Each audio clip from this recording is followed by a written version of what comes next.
My name is Al Rezel. This is my wife Terry. We started Pink Petals for a Cure. Terry had breast cancer 6.5 years ago. 6.5 years ago now, and I teach special education at Yellow Medicine East High School. And Terry is one of my paraprofessionals in the classroom. I was diagnosed. I had had a lot of things going on up to that point, and I had already talked about having a bilateral mastectomy and went to see the doctors and everything, and then he talked me out of it and said, no, I didn't really need it. And then they told me in November that I had a 1.5% chance of getting breast cancer every year. And 8 months later, I had breast cancer, so I shouldn't have listened to him. I should have just had it done before. But, so we went in and had it done sort of quickly, and I'm still on meds, but. What year it was? went well. That was 2010, No, September 2010, so it's a long time ago. So, when she got the breast cancer diagnosis, and we got through the first year or so, like most people, that's when you get involved, unfortunately. You know, when you're immersed in it. So I started doing some local rides in Minnesota, great foundations, good rides, but it just kind of seemed small time, and we didn't feel like we were doing enough. We wanted to do more. There wasn't a lot. And there isn't a lot. There isn't a lot going on. So we contacted the Breast Cancer Research Foundation out of New York City. It's the largest breast cancer research foundation in the world. And started talking to them about what we could do on a bigger basis. And our idea was to start our own ride.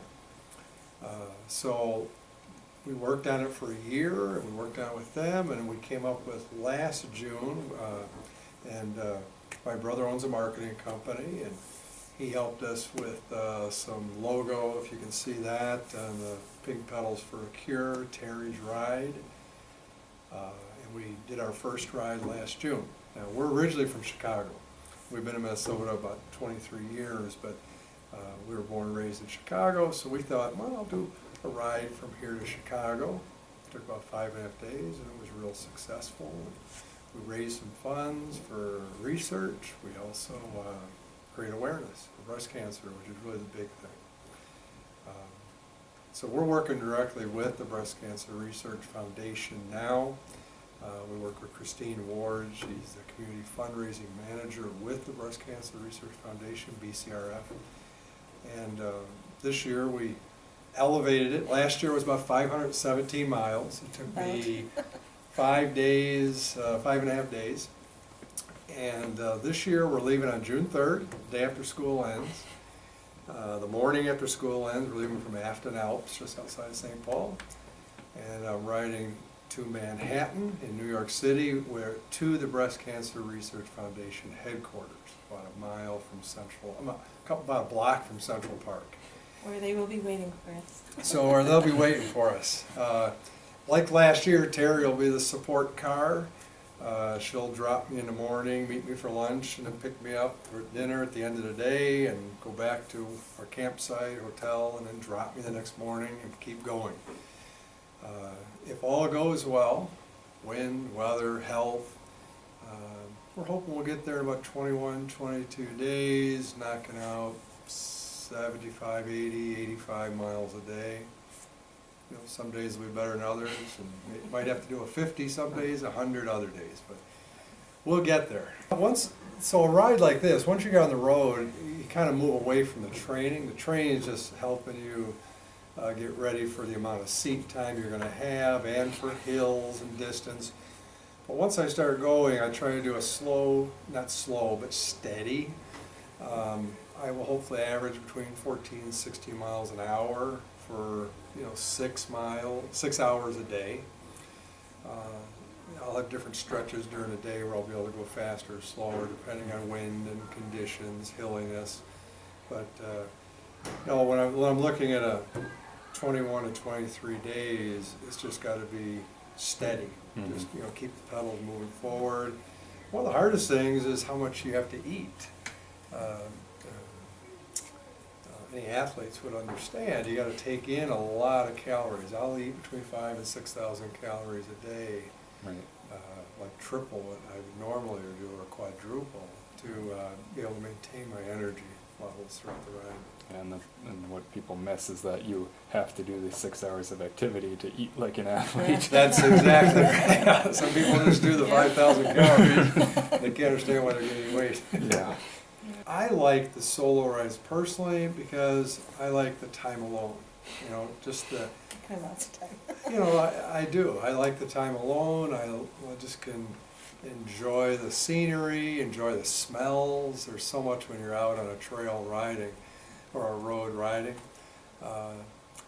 And also, a ride like this would be difficult unless you can train with somebody all year. It's hard to find someone that's at your skill level. But it's hard. It would be hard because runners, if you talk to runners, they find the same thing. It's hard. You got to find someone that's really matched up with your kind of skills, or it's hard to do the longer stuff. The thing we liked about it is if you go on their website, they still report 91 cents out of every dollar goes to research and awareness. So there's very little administrative costs. So when you donate money, you know it's going mostly just right to research. And the nice thing was, they also, when they work with individuals raising funds, we have our own BCRF webpage. So when people donate, the money goes straight to them and is being used immediately. We already have donations now for this ride. That money's already being used. And they donate to, the nice thing is they don't have just like one university or hospital where they're focusing all their money. If a university in Melbourne, Australia, all of a sudden has some type of little breakthrough in research, they can apply and get grants and funds through the BCRF to help finance their research. So I don't have an exact number, but I know they donate to hundreds of hospitals and universities around the world, just trying to find the breakthroughs. I did want to mention, you were talking about Kevin, his brother in marketing. He has also, made a website for us, and he does all the social media. We're on everything.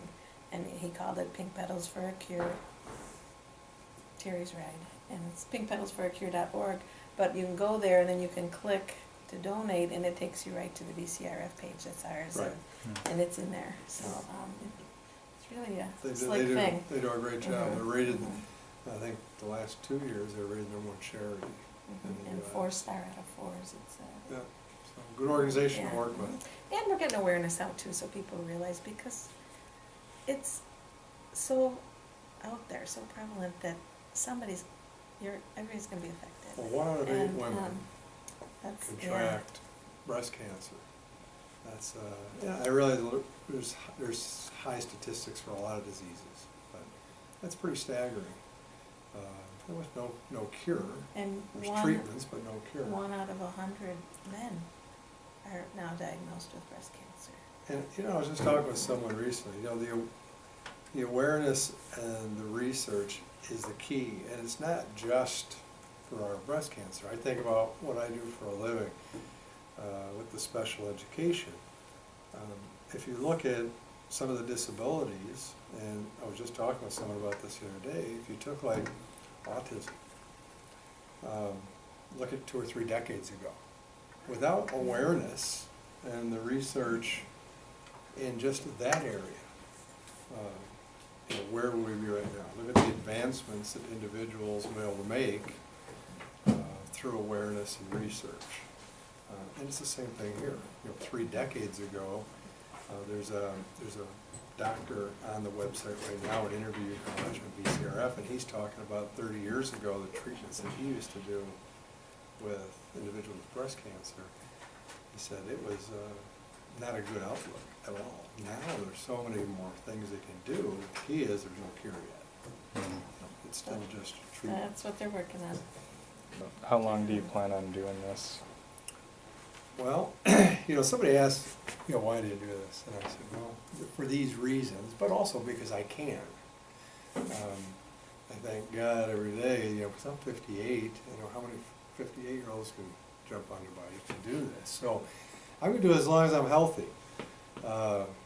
You know, I don't know what I'll do next, you know, I know it takes up time, but I enjoy doing it, so, you know, if I'm healthy, I'm just gonna keep riding as long as I can.